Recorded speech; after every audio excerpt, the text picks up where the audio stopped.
Good morning. Today I just wanted to check in because back on the 31st of December, probably 99% of you would have written a New Year's resolution. It's March. I'm going to take a stab and say that probably 99% of you aren't quite sticking to that New Year's resolution. And that's okay.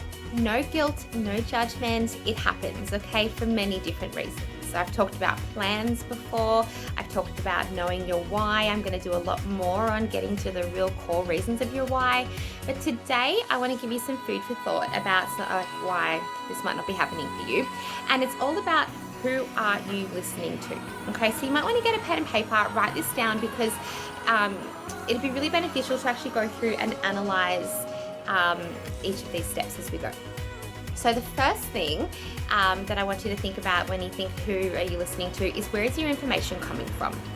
If it's something, if you've had to research something, if you've had to Google something, you've probably found that you Google, you get your information, you think, yep, that's right, this is what I need. And then all of a sudden, because you've Googled it, 5,000 other bits of information pop up in your Facebook and Instagram newsfeed, and they're all completely different, all completely contradictory, most of them not from a qualified person, and all of a sudden you don't know what to do. So if it's something, if you are relying on research, YouTube videos, Googling for things that you need to do, talk to a professional. Make a time, talk to a professional. And an example I can give you of this is we've had 14 months of no sleep with Amelia, and I spent months and months and months Googling gentle sleep techniques. Why is my baby crying? Why does she wake up 12 times a night? And I got so many different contradicting answers. I listened to a book, I listened to another book, totally different, and I was overwhelmed, so overwhelmed. So what happened? I didn't do anything about it. I kept bringing her into bed with me every night and neither of us got any sleep. So I made an appointment with a sleep consultant, a professional. She gave me a plan. She helped me figure out the way through. And that is what a life coach can do for you. If you are in that situation where you know what you want, or maybe you're not quite sure what you want, maybe it's changed, a life coach can help you do that. So choose where you get your information from. The second thing, and this is sort of where you really need to do some analyzing, is who are you listening to when it comes to the people around you? If you say to somebody, I'm going to start a business, I'm going to do this, I'm going to invest in this, I'm going to buy this, or whatever it is you're going to do, and someone says, oh, that's a bit risky, isn't it? Oh, you don't want to do that, or oh, that's a lot of work. First thing you need to ask yourself, and the only thing you really need to ask yourself, and I'm sure they are coming from a place of caring, but have they done it?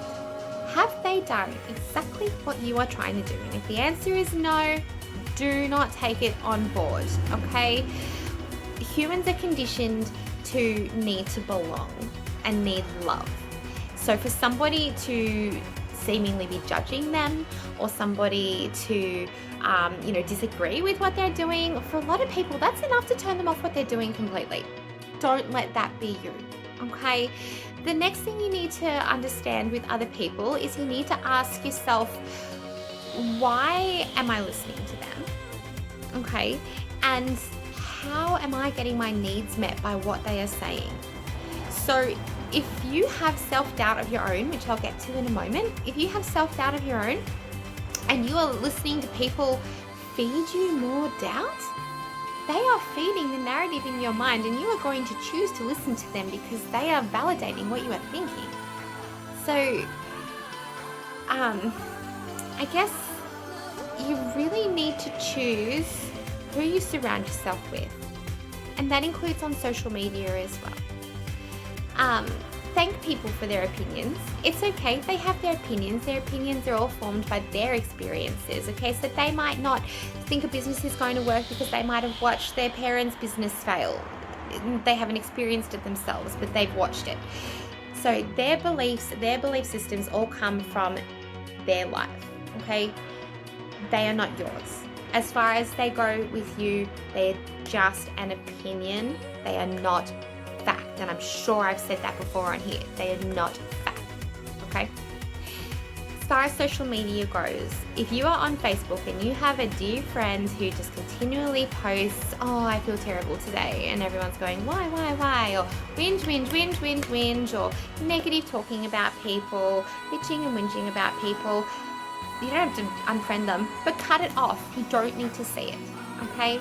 If you're surrounding yourself by people who are constantly sharing with you and downloading to you how bad their life is or how much they are failing, you are going to pick up on that energy, and you don't want it if you are trying to achieve it. And the third thing, the most important thing, is what narrative are you telling yourself, okay? If it is negative, which is really, really common, I want you to write it all down. Write down all the negative things, and that's something that we can actually do a life coaching session on and use tapping to break the emotional connection between that thought and a feeling. Or there's other strategies as well, but tapping is the hands down fastest, most effective way to do that. If it is a positive narrative, if you're saying to yourself, yes, I can do this, do you actually believe it? Do you actually believe that you can do this? It's like saying an affirmation over and over and over again. If you don't feel it in your body, if there is no physiology to it, you know, yeah, but I can do this. I can do this. There's a difference. Yep, I can do this. Yeah, I can do this. I can do this. I am doing this. I can do this. There's a difference, a huge difference, okay? You feel it in your body. So if you're saying positive things, do you actually believe it? Okay, what is the tone of voice that you use to yourself when you say it? Is there an energy to it? Do you feel it physically? Yes, I can do this. I am building a business. I am a life coach. I can do this. Or, oh yeah, I could probably do that. I could lose weight. Yeah, I could lose weight. There's a huge difference. Huge difference. Your brain will not believe it if you just mumble to yourself, yep, I want to build a business. Okay. Do you see what I'm saying? I'm hoping you're all saying, yes, I understand. And if that's you, no problem. Become aware of it and change it. Easy. So, where to from here? If you have a list of negative self-talk, negative self-beliefs, then you need to work on that, okay? And whether you do that on your own or whether you do that with someone like me, whatever it is, you need to work on that, okay? If you cannot shift those beliefs, you cannot get where you want to go, and it's just as simple as that, because you might get there, but something will pull you back. Who are you listening to? Ask yourself that question. Who are you listening to? All right, what are they saying? How is it benefiting you? And if it is not, how can you zone it out? Yeah. Hope that helps you guys if you're thinking about your goals. Again, I'm always available for a private session if you do want to work on anything. But yeah, this is something I thought I'd share today. One step into getting yourself where you want to go.